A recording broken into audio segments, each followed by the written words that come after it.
अब नेक्स्ट जो अपना है वो है एक बीजपत्री भ्रूण का परिवर्धन, दैट इज मोनोकोट्स एम्ब्रियो का डेवलपमेंट, जो अपन द्विबीजपत्री का पहले पढ़ चुके थे।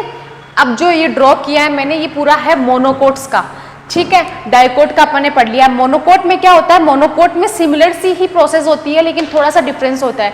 सबसे बड़ी बात, मोनोकोट्स का जो डेवलपमेंट होता है वो होता है एक लाइन वाइज, मतलब पहले 1 सेल्ड स्ट्रक्चर, फिर 2 सेल्ड, फिर 3 सेल्ड, फिर 4 सेल्ड, ऐसे होता है। और ऐसे उसमें नहीं होता है, उसमें सारा मल्टीप्लीकेशन वाला, गुणन वाला खेल होता है। उसमें क्या हो रहा था, उसमें पहले 2 सेल स्ट्रक्चर से सीधे 4, 4 से सीधे 8, फिर 8 से 16, ग्लोबुलर स्टेज 16 कोशिकाओं की स्ट्रक्चर होती है। तो एक बीजपत्री में जब भ्रूण का होता है परिवर्धन, तो पहले जो 2-1 भ्रूण बना है उसके बाहर ऊस पोर बन गया। ऊस पोर के बाद यहाँ पे टर्मिनल सेल और बेसल सेल, मतलब आधार्य कोशिका और भ्रूणीय कोशिका बन गई। अब इसमें जो आधार्य कोशिका होती है ना, वो कोई सस्पेंसर कोशिका का पूरी सीरीज नहीं बनाती है। वो क्या करती है, एनलार्ज होके एक सस्पेंसर कोशिका, सिर्फ एक सस्पेंसर कोशिका बना के छोड़ देती है। यहीं पे इसका परिवर्धन रुक जाता है। क्यों कर देती है वो, बस इसका काम होता है सस्पेंसर कोशिका, मतलब निलंबक कोशिका। निलंबक कोशिका का काम होता है पूरे भी एंडोस्पर्म से जो भी फूड मटेरियल मिल रहा है उसको अवशोषित करना, बस इतना ही काम होता है। अब जो आगे के फर्दर डिवीजन जो होंगे वो होंगे इसमें टर्मिनल कोशिका में। टर्मिनल कोशिका में एक विभाजन होता है जिससे पहली बनती है भ्रूणीय अक्ष, दूसरा बनता है बीजपत्रीय अक्ष। अब ये जो आगे का विभाजन है वो यहाँ आता है। ये एक और जो ये भ्रूणीय अक्ष होती है ना, यही होती है मेन, जो मूलांकुर और प्रांकुर इन दोनों का विकास करती है। तो यहाँ पे जाके प्लूमुल इनिशियल मतलब प्रांकुर और ये रेडिकल मतलब मूलांकुर, ठीक है। उसमें डिवीजन हुआ, ये दोनों बन गई। तो मतलब 1 cell structure, 2 cell structure, 3 cell structure, 4 cell structure, ठीक है। अब मैं यहाँ पे लिख देती हूँ 4 सेल्ड स्ट्रक्चर, ठीक। अब ये 4 सेल स्ट्रक्चर कुछ इस तरीके से फाइनली अपीयर होता है। उसमें होता है टॉर्पीडो लाइक और ये होता है लीलियम टाइप। इस परिवर्धन को बोलते हैं लीलियम टाइप परिवर्धन, लीलियम टाइप। इस तरीके के परिवर्धन को लीलियम टाइप परिवर्धन बोलते हैं। समझ में आई बात, ठीक है। अब ये बेसिकली डिफरेंस क्या हुआ, बेसिकली डिफरेंस होता है इसमें, ये जो लास्ट में बना है इसमें डिफरेंस होता है। इसमें बना है प्रांकुर चोल, मूलांकुर चोल को बोलते हैं कोलियोराइजा, प्रांकुर चोल को बोलते हैं कोलियोप्टाइल। ये स्ट्रक्चर क्या उसमें देखने को मिल रही थी अपन को, द्विबीजपत्री में मिल रही थी अपन को देखने को? नहीं मिल रही थी ना। और ना ही ये वाले स्ट्रक्चर एपिकल कोटिलेडीन, मतलब अक्षीय ऊपरी बीजपत्री। अब ये जो ऊपरी बीजपत्री होता है ना, ये ही बनाता है स्कूटेलम। आपके आगे एक ना वर्ड सुनने को मिलेगा जिसमें पहला है स्कूटेलम और दूसरा है एपीब्लास्ट, ठीक है। अभी स्कूटेलम जो होता है एक बीजपत्री है तो एक ही बीजपत्र बनाएगा, जिसको बोलते हैं एपिकल कोटिलेडीन, इसको बोलते हैं स्कूटेलम। लेकिन कई बार ऐसा होता है कि एक बीजपत्री के सामने वाला बीजपत्र है वो थोड़ी सी जीविकाकार स्ट्रक्चर में रह जाता है, अवशेष के रूप में रह जाता है, ठीक है, जो जस्ट उसके अपोजिट होता है। अब उसको 2 बीजपत्री तो बोल नहीं सकते क्योंकि वो रिड्यूस फॉर्म में रहता है। जैसे एक बीजपत्र तो ये है स्कूटेलम, दूसरा बीजपत्र अगर इसके बराबर हो जाए तो ये द्विबीजपत्री हो जाएगा। लेकिन एक बीजपत्री के अलावा ये एक जीविकाकार स्ट्रक्चर में रह जाता है जिसको बोलते हैं एपीब्लास्ट। ये एपीब्लास्ट किस में मिलता है? ये वीट में मिलता है, जो अपन गेहूँ खाते हैं ना, इसमें एपीब्लास्ट मिलता है। आगे बात समझ में? चलो अब आगे, जब दोनों तरीके के अपन ने भ्रूण का डेवलपमेंट करवा लिया, दोनों तरीके के भ्रूण परिवर्धित हो गए, तो अब अपन को क्या पढ़ना चाहिए? आपका दिमाग क्या बोलता है कि अब अपन को क्या पढ़ना चाहिए? अब जब अपन ने दोनों तरीके के बीज पत्रों का परिवर्धन करवा दिया, एक बीजपत्री और द्विबीजपत्री दोनों तरह के भ्रूण का परिवर्धन हो गया, तो अब अपन को पढ़ना चाहिए सीड फॉर्मेशन, मतलब सीड जर्मिनेशन, सीड का जर्मिनेशन कैसे होगा, क्या होगा। अपन ने एम्ब्रियो पढ़ लिया, एम्ब्रियो का परिवर्धन पढ़ लिया, भ्रूण का परिवर्धन, तो भ्रूण क्या बनाएगा आगे जाके, भ्रूण ही तो होगा जो बीज बनाएगा, वही होगा ना जो बीज बनाएगा, ठीक है। तो अब अपना नेक्स्ट जो पोर्शन है उसकी हेडिंग है एंजियोस्पर्मिक सीड।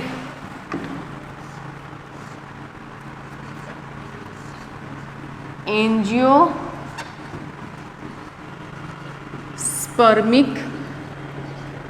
सीड मतलब एंजियोस्पर्म में मिलने वाले बीज की संरचना, ठीक है।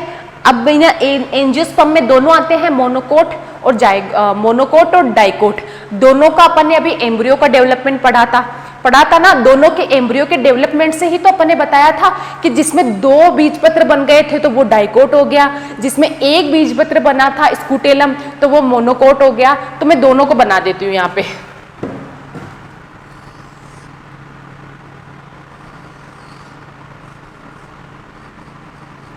ठीक है, ये हो गए डाइकोट वाला,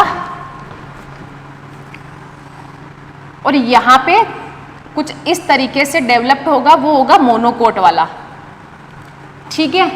इस तरीके से होगा, वो 3D स्ट्रक्चर का है। तो ये हो गया अपना प्रांकुर, और ये हो गया अपना मूलांकुर, और ये हो गई अपनी भ्रूणीय अक्ष।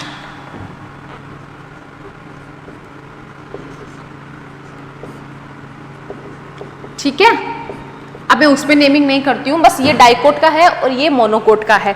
तो इसमें अब इस बीज की संरचना अगर अपन पढ़ते हैं तो क्या क्या लिख सकती हूँ मैं। पहला लिख सकती हूँ, एक तो है सीड कोट मतलब बीज का बाहरी आवरण। दूसरा लिख सकती हूँ मैं कोटिलडीन मतलब बीजपत्र, एक है कि 2 बीजपत्र, ठीक है। और तीसरा क्या लिख सकती हूँ मैं, तीसरा ये भ्रूणीय अक्ष है। ये भ्रूणीय अक्ष तो आगे जाके मूलांकुर और प्रांकुर दोनों को बना रही है, समझ रहे हो। तो तीसरा मैं लिख दूंगी भ्रूण या फिर भ्रूणीय अक्ष, दोनों लिख सकते हैं अपन, ठीक है। तो ये 3 तरीके का हो गया। अब एक बात आती है सीड कवर, सीड कोट। ये क्या होता है सीड कोट? ये जो बीज के बाहर जो कोटिंग होती है वो क्या होती है, अपन देखते हैं ना इमली का बीज देखते हैं तो बाहर से कितना हार्ड होता है, ब्राउन कलर की लेयर होती है, वो ही होता है सीड कोट। अब अपन जब ना बीजांड की संरचना पढ़ रहे थे तो 2 आवरण थे उसके बाहर, दो इंटेग्यूमेंट थे, एक आउटर इंटेग्यूमेंट और एक इनर इंटेग्यूमेंट।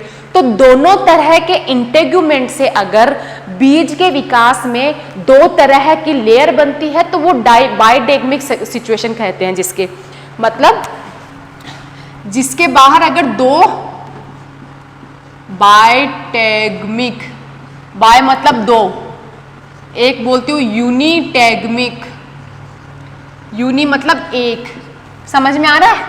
तो अगर 2 तरीके की लेयरिंग हो, 2 तरीके की मतलब बाहरी अध्यावरण से बनता है टेस्टा और आंतरिक अध्यावरण से बनता है टेगमेन, ठीक है। टेस्टा और टेगमेन, टेस्टा और टेगमेन, ये 2 तरीके के बाहरी परतें बन जाती है। अगर बाइटेगमिक होगा तो दोनों बन जाएंगे, टेस्टा बाहरी होगा और बाहरी के जस्ट अंदर टेगमेन बनेगा। और अगर यूनिटेगमिक है मतलब 2 तरह के अध्यावरण ना होकर सिर्फ एक अध्यावरण है तो उससे सिर्फ टेगमेन बनेगा। तो वह यूनिटेगमेन में बनता है 1 टेगमेन और बाइटेगमिक में बनता है 2, दैट इज टेस्टा और टेगमेन। बस सीड कोट में अपन को इतना ही पढ़ना है, ठीक है। सीड कोट सिर्फ इतना ही पढ़ना है। अब अपना स्टार्ट होता है कोटिलिडीन स्ट्रक्चर, ठीक है। कोटिलिडीन क्या होता है? बीजपत्र। 2 तरह के बीजपत्र बने थे अपने, बने थे कि नहीं बने थे? बने थे, याद करो। द्विबीजपत्री में 2 बने थे, एक बीजपत्री में 1 बना था बीजपत्री, ठीक है। अब ये जो कोटिलिडीन ही होगा वो ही पोर्शन है जो फूड स्टोरेज का काम करेगा वहां पे, समझ रहे हो? तो फूड स्टोरेज कौन कैसे कर पाएगा? एक होता है एंडोस्पर्मिक सीड,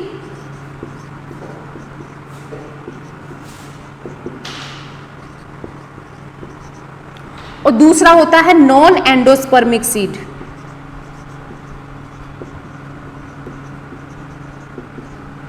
अब आपकी हिंदी की लैंग्वेज में मैं इसको बताऊं तो एंडोस्पर्मिक को बोलता है भ्रूणपोषी बीज, और ये होता है अभ्रूणपोषी बीज। भ्रूणपोषी बीज कौन सा होता है? वो होता है जिसमें जब भी भ्रूण का परिवर्धन होता है तो पूरा एंडोस्पर्म यूटिलाइज नहीं किया जाता है भ्रूण के द्वारा, उसमें शेष रह जाता है, जिसकी वजह से बीजपत्र पतले होते हैं, झिल्लीदार होते हैं, लेकिन वो होता भ्रूणपोषी है। उसके अंदर भ्रूण के अंदर एंडोस्पर्म मौजूद होता है। ये मिलता है अपने एंडो मोनोकोट्स में। मोनोकोट्स में मतलब ग्रास, समझ रहे हो, वीट, मक्का, ये सब में मिलता है एंडोस्पर्म। अब एंडोस्पर्मिक जो सीड को मतलब भ्रूणपोषी बीज को एल्ब्यूमिनस सीड भी कहते हैं, समझ रहे हो? और इसको बोलते हैं नॉन एल्ब्यूमिनस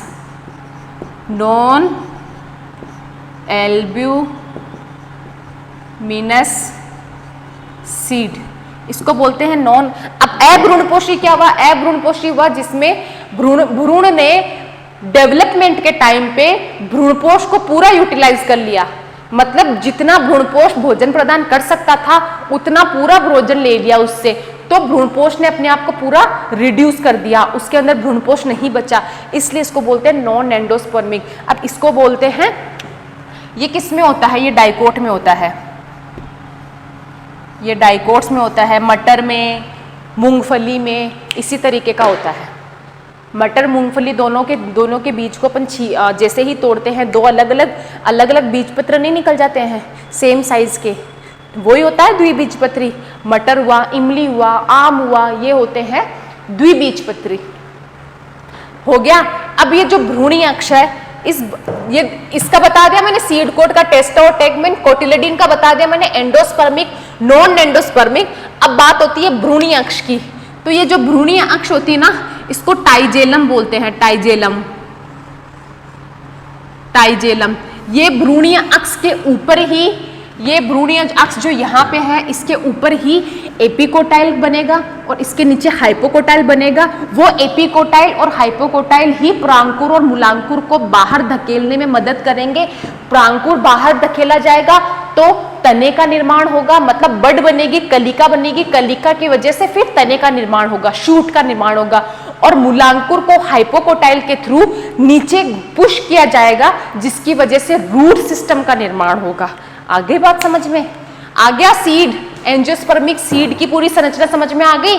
सीड कोट, कोटिलेडीन, भ्रूणीय अक्ष। अब मैं ये मिटा रही हूं। अब अपन को सीड बन गया, अब सीड को जमीन में बोना है, ठीक है?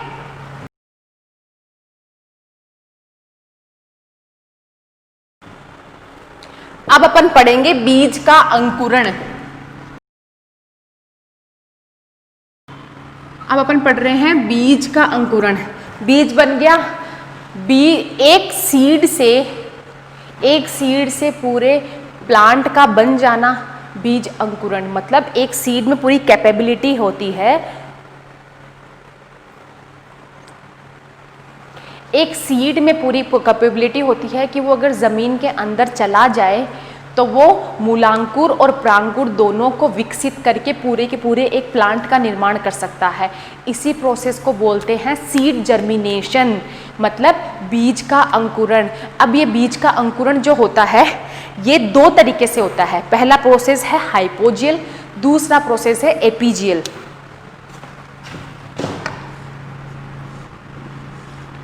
हाइपोजियल, इसको अधोभूमिक भी बोलते हैं, अधोभूमिक।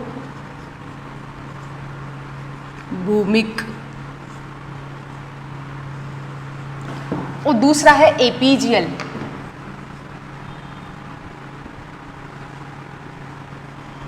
इसको ऊपरी भूमिक भी बोलते हैं, ऊपरी भूमिक।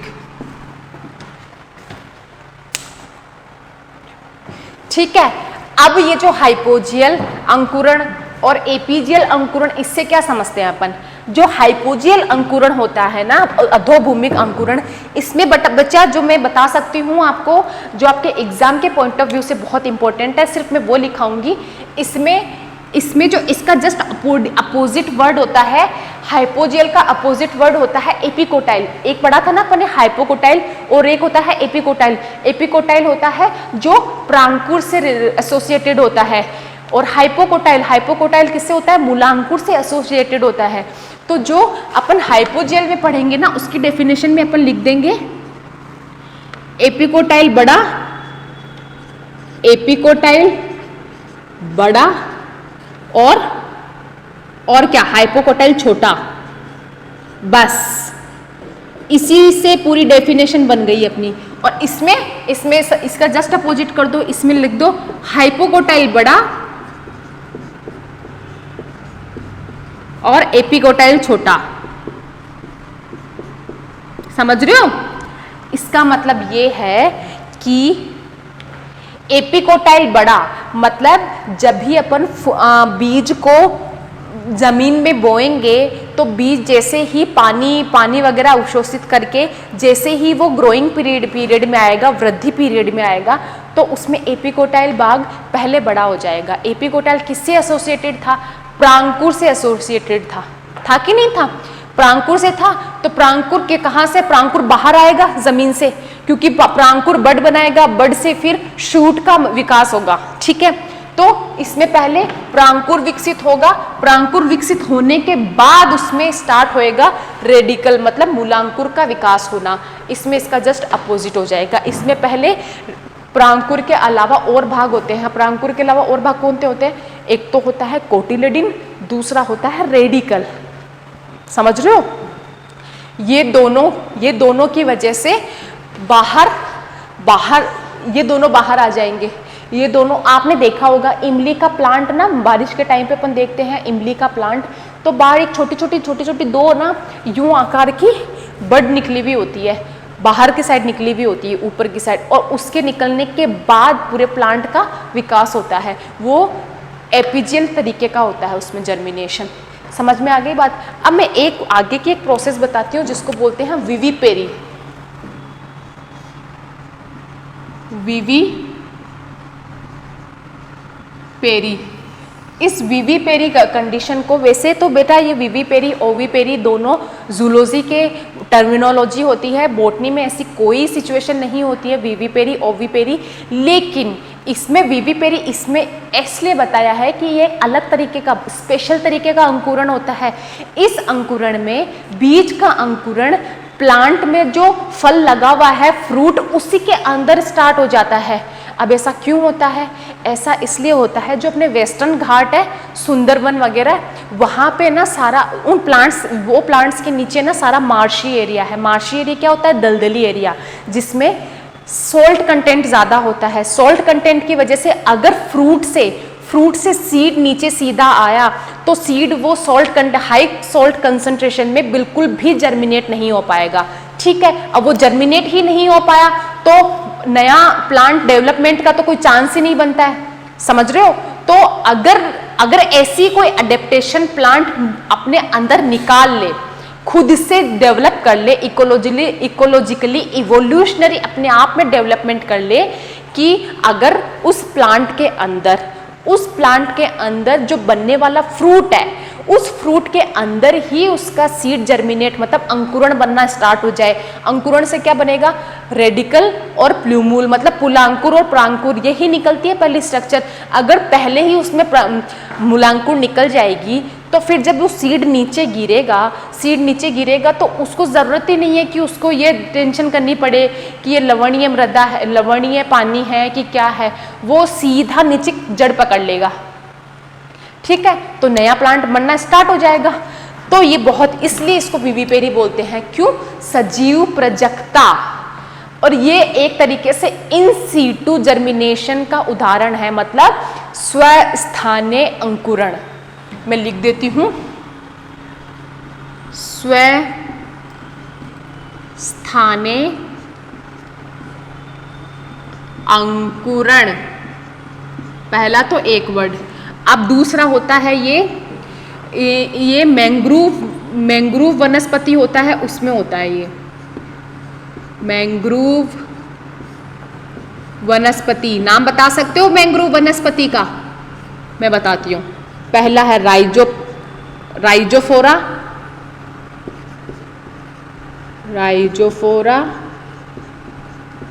और दूसरा है सोनरेशिया।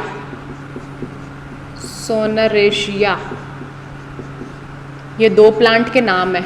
हाँ, और एक चीज और याद रखना पड़ेगा अपन को, दलदली भूमि, मार्शी एरिया, दलदली क्षेत्र या फिर मार्शी एरिया, ये कीवर्ड्स है इस टॉपिक के जो आपके दिमाग में आ जाने चाहिए फटाफट। जैसे ही मैं विविपेरी बोलूं, इसका मतलब स्वस्थानीय अंकुरण, दूसरा दलदली क्षेत्र, तीसरा दलदली क्षेत्र में सॉल्ट कंटेंट ज्यादा, चौथा मैंग्रोव वनस्पति में राइजोफोरा और सोनरेशिया। पढ़ लिया अपन ने जर्मिनेशन, 3 तरह के जर्मिनेशन पढ़ लिया अपन ने, हाइपोजियल, एपिजियल, विविपेरी। हाइपोजियल होता है अधोभूमिक, एपिजियल होता है ऊपरी भूमिक। हाइपोजियल में एपिकोटाइल, मैंने बताया था याद करने की ट्रिक कि हाइपो मतलब उसका उल्टा वाला, एपी, हाइपोकोटाइल नहीं, एपिकोटाइल का विकास कर दो। एपिकोटाइल किसी से एसोसिएटेड होता है? प्रांकोर से एसोसिएटेड होता है, तो मतलब सबसे पहले वो शूट बनाएगा। दूसरा एपीजियल मतलब ऊपरी भूमिक किससे एसोसिएटेड होता है? ये होता है अपने हाइपोकोटाइल से। हाइपोकोटाइल पहले विकास कर जाएगा इसके अंदर, तो हाइपोकोटाइल क्या करेगा? पहले रेडिकल और कोटिलिडीन को बाहर निकाल देगा। ठीक, चलो, और विविपेरी मैंने बहुत अच्छे से बता दिया आपको। अब नेक्स्ट अपना है कि इस सीड जर्मिनेशन को प्रभावित करने वाले कारक कौन कौन से हैं। सीड जर्मिनेशन को प्रभावित करने वाले कारक, इस सीड जर्मिनेशन को प्रभावित करने वाले बेटा 5 कारक है। ठीक है, पहला है नमी, दूसरा है ऑक्सीजन, तीसरा है लाइट, चौथा है टेम्परेचर और 5वां है फूड न्यूट्रिशन। बताऊं क्या है ये पांचों? मैं बताती हूँ एक एक। पहला है नमी कितनी दी जाए। नमी मतलब, नमी का सीधा मतलब होता है पानी से, कंटेंट से। मतलब जैसे ही अपन बीज को सॉइल में बोते हैं तो कितनी उसको पानी की अवेलेबिलिटी मिलनी चाहिए, जल उपलब्धता मिलनी चाहिए कि वो जर्मिनेट करने की शुरुआत कर सके। वैसे बीज के अंदर 10 से 15% नमी होती है, जो इनफ नहीं होती है कि वो जर्मिनेशन प्रोसेस को स्टार्ट कर सके। बीज के अंदर जर्मिनेशन प्रोसेस को स्टार्ट करने के लिए 75 से 90% उसको नमी चाहिए, और वो नमी कहाँ से मिलेगी? सॉइल से। ठीक है, जैसे ही उसने नमी लेगा, वो पूरा पानी अंदर लेने की कोशिश करेगा। किसकी हेल्प से? एंडोऑस्मोसिस की हेल्प से। जैसे ही वो अंदर पानी लेगा, जो आउटर लेयर है टेस्टा टेगमेन, वो डिटैच होना स्टार्ट हो जाएगी, मतलब मोटी हो जाएगी, फूलने लग जाएगी, तो वो धीरे धीरे डिटैच होना स्टार्ट हो जाएगी। अब जैसे ही वो डिटैच होना स्टार्ट किया उसने, वो क्या करेगा? जो बाहरी लेयर है, आउटर लेयर है, वो फटना स्टार्ट हो जाएगी। अब फटते ही उसमें गैसेस का एक्सचेंज स्टार्ट हो जाएगा। गैसेस का एक्सचेंज माने ऑक्सीजन का लेना और CO2 का बाहर छोड़ना। रेस्पिरेशन स्टार्ट हो गया, मेटाबॉलिक एक्टिविटीज स्टार्ट हो गई उसके अंदर, तो उसके अंदर एंजाइमेटिक प्रोसेस स्टार्ट हो जाएगी। अब ये एंजाइमेटिक प्रोसेस क्या होता है? किसी भी भ्रूण के विकास के लिए सबसे पहले उसके अंदर केमिकल और एंजाइमेटिक प्रोसेस का कंप्लीट होना जरूरी हो जाता है। जो किसकी हेल्प से होगा? जो होगा भ्रूणपोष की हेल्प से। जो भ्रूणपोष उसके अंदर बचा हुआ है, और डाइकोट्स में, द्विबीजपत्री में, कोटिलिडीन के अंदर जो बचा हुआ है, वो एंजाइमेटिक हेल्प से, पानी की मदद से वो फूड मटेरियल डिसॉल्व होना, मतलब पिघलना स्टार्ट हो जाएगा, पानी में घुलना स्टार्ट हो जाएगा, जिसकी वजह से भ्रूण खुद से डेवलप करना स्टार्ट कर देगा। अब वो भ्रूण डेवलप करके, ये तो हो गया नमी। नमी वाले पॉइंट में अपन को चाहिए 75 टू 90% नमी चाहिए अपन को, समझ में आया। अब अपना स्टार्ट होता है ऑक्सीजन।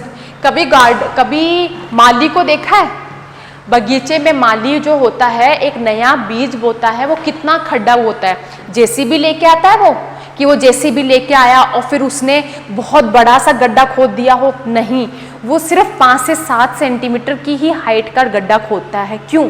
क्योंकि सिर्फ मृदा के अंदर 5 से 7 सेंटीमीटर, ज़्यादा से ज़्यादा 8 सेंटीमीटर तक ही ऑक्सीजन की अवेलेबिलिटी होती है। ठीक है, फिर ऑक्सीजन नहीं होगा तो फिर वही आगे की प्रोसेस नहीं होगी जो मैंने अभी बताई थी आपको। ठीक है, अब उसके बाद में स्टार्ट होता है लाइट। ठीक है, लाइट का पोर्शन कैसे इंपॉर्टेंट होता है, क्यों जरूरी होता है लाइट? लाइट वैसे सीड जर्मिनेशन के लिए जरूरी नहीं होता है, क्योंकि जर्मिनेशन तो मृदा के अंदर हो रहा है, सॉइल के अंदर हो रहा है ना लाइट। ठीक है, तो जर्मिनेशन तो अगर सॉइल के अंदर हो रहा है तो जरूरत नहीं है उसको। लेकिन अगर कई प्लांट्स ऐसे होते हैं, जैसे टोबैको, तंबाकू का प्लांट ऐसा होता है कि उसको वो डार्क फेज, मतलब अंधेरे के अंदर जर्मिनेट कर ही नहीं पाता है, ना ही वो अपने मूलांकुर निकाल पाता है और ना ही वो अपने प्रांकुर निकाल पाता है। तो उसमें जर्मिनेशन की प्रोसेस को इनिशिएट करने के लिए पहले लाइट प्रोवाइड करनी पड़ती है। ये एक्सेप्शनल केस है, लिख लो, तंबाकू वाला केस, मैं यहाँ नहीं, मैं बोल रही हूँ, लिख लो। ठीक, अब आता है टेम्परेचर। टेम्परेचर कितना मिलना चाहिए? ऑब्वियस सी बात है, टेम्परेचर का बहुत बड़ा रोल है। टेम्परेचर किसी भी बीज की अंदर की एंजाइमेटिक प्रोसेस जो होती है उसको अफेक्ट करने वाला सबसे बड़ा कारक होता है। तो सीड जर्मिनेशन की शुरुआत करने के लिए टेम्परेचर 20 से 25% चाहिए अपन को। 20 से 25 डिग्री सेल्सियस टेम्परेचर चाहिए अपन को सीड जर्मिनेशन की शुरुआत करने के लिए। अब नेक्स्ट अपना जो आता है वो आता है फूड। ठीक है, फूड क्या होता है? फूड बता चुकी हूँ मैं आपको। फूड एंडोस्पर्मिक मतलब भ्रूणपोषी बीज जो कि मोनोकोट्स में मिलता है, एक बीजपत्री में मिलता है, उसमें फूड कौन प्रोवाइड करवाता है? उसमें फूड प्रोवाइड करवाता है भ्रूणपोष, क्योंकि उसके अंदर एंडोस्पर्म बचा हुआ है, इसीलिए उसको बोलते हैं भ्रूणपोषी बीज। लेकिन जो अभ्रूणपोषी बीज है उसमें तो उसमें सारा एंडोस्पर्म कहाँ, पूरा जो फूड मटेरियल है वो बीज पत्रों के अंदर चला गया, तो बीज पत्र उसको प्रोवाइड करवाते हैं। समझ में आ गया फूड का कंसेप्ट भी? ठीक है, अब ये जो सीड जर्मिनेशन हुआ है इसके अंदर अपन ने पढ़ ली ये सारी चीज़ें, 5 कारक इसको अफेक्ट कर सकते हैं, किस तरीके से कर सकते हैं। अब नेक्स्ट जो अपना पार्ट आता है वो आता है सीड डोरमेंसी। ठीक है, सीड डोरमेंसी, तो एक सीड डोरमेंसी भी पढ़ लेते हैं। एक नेक्स्ट टॉपिक में जो बता रही हूं वो है सीड डोरमेंसी। ठीक है, ये सीड डोरमेंसी क्या होता है?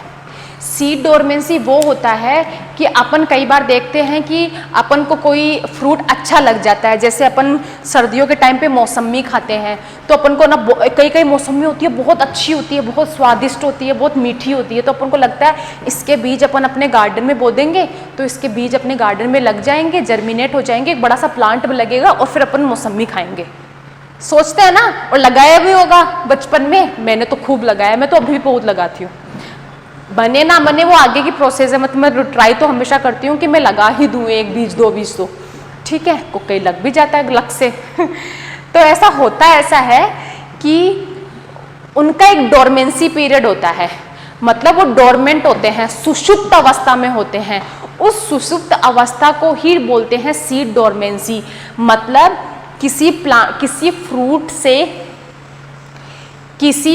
से बीज निकलना और उस बीज को सॉइल के अंदर बो देना और बोने के बाद उसका प्लांट निकलना, उसके बीच का जो टाइम है ना, जिस अवस्था में रेस्टिंग पीरियड में रहता है, सुप्तावस्था में रहता है, उस अवस्था को बोलते हैं सीड डोरमेंसी। समझ में आई बात? उस चीज को बोलते हैं अपन सीड डोरमेंसी। अब ये सीट डोरमेंसी को अपन कैसे तोड़ सकते हैं, मतलब सीट डोरमेंसी होती किस वजह से है, पहले मैं बता देती हूँ।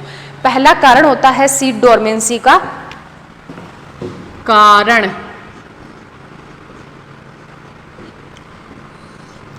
जो बीजावरण है, बीजावरण की अपारगम्यता,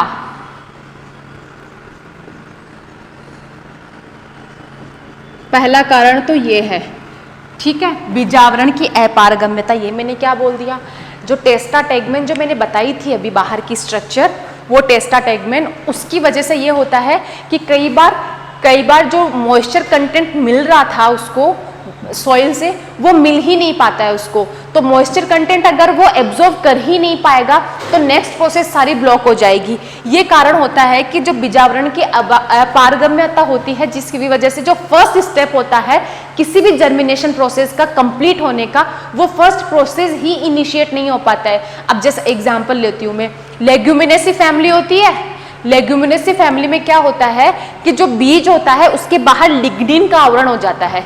लिग्निन का आवरण होता है वो बहुत ही ज्यादा प्लास्टिक टाइप कोटिंग होती है, जिसके ऊपर पानी का कोई फर्क नहीं पड़ता है।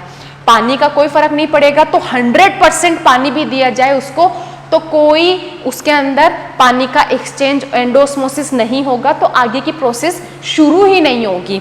ठीक है, अब नेक्स्ट होता है अपना डोरमेंट एम्ब्रियो, मतलब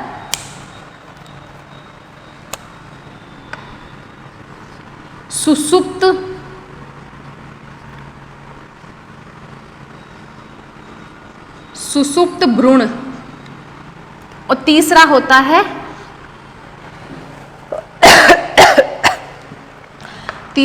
है अंकुरण प्रतिरोधक।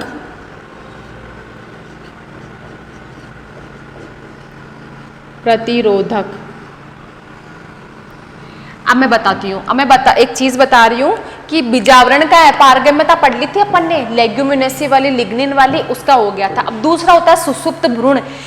अभी मैंने एक बात बताई थी आपको कि एम्ब्रियो के अंदर सीड जर्मिनेशन के टाइम पे एक चीज होती है कि एम्ब्रियो की केमिकल और एंजाइमेटिक प्रोसेस जब तक कंप्लीट नहीं होगी तब तक भ्रूण ना तो मूलांकुर निकालने के लिए रेडी होगा और ना ही प्रांकुर निकालने के लिए रेडी होगा। तो ऐसा क्या किया जाए कि इसकी सुसुप्तावस्था मतलब भ्रूण को इंड्यूस किया जाए कि तू मूलांकुर और प्रांकुर निकाल, तो वो चीज आगे पढ़ेंगे अपन। ठीक है, अब नेक्स्ट होता है अपना अंकुरण प्रतिरोधक। अंकुरण प्रतिरोधक होता है कि आर्टिफिशियली किसी बीज को स्टोर रखने के लिए 1.5, 2 साल, 4 साल तक किसी बीज के अंदर अगर अच्छे गुण हैं, अच्छे डिजायरेबल कैरेक्टर है, तो उस बीज को जीवित अवस्था में रखने के लिए कई बार बाहर से छिड़काव किया जाता है हॉर्मोन्स का, जैसे एब्सिसिक एसिड हुआ,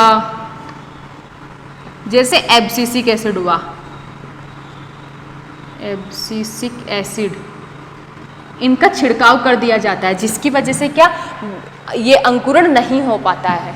जर्मिनेटिंग इनहिबिटर बोलते हैं इनको। ठीक है, अब मैं आगे नेक्स्ट वाली क्लास में ये बताऊंगी आपको कि सीड डोरमेंसी को कैसे कैसे तोड़ा जाता है, और सीड डोरमेंसी के बराबर ही एक और डोरमेंसी होती है जिसको बोलते हैं बड डोरमेंसी। ठीक है, बड डोरमेंसी के बाद अपन ने एक सेक्सुअल रिप्रोडक्शन में तो पढ़ लिया, लेकिन सेक्सुअल के बाद में एक और रिप्रोडक्शन बचता है जो है अपना एसेक्सुअल रिप्रोडक्शन। ठीक है, उसके ऊपर भी एक लेक्चर बनेगा, तो अपन ये सब चीज़ें नेक्स्ट वाली क्लास में डिस्कस करेंगे। आई होप कि आपको ये चीज़ें समझ में आएगी। एनसीईआरटी के साथ में अपनी मॉड्यूल शीट भी साथ में लेके चले, जिसकी वजह से ये बहुत अच्छे से आपको समझ में आएगी चीज़ें। ठीक है, कुछ भी क्वेरीज हो, कोई भी दिक्कत हो, कमेंट बॉक्स में डाल देना, मैं अच्छे से वापस डिस्क्राइब कर दूंगी। ओके, चलो टाटा बाय बाय।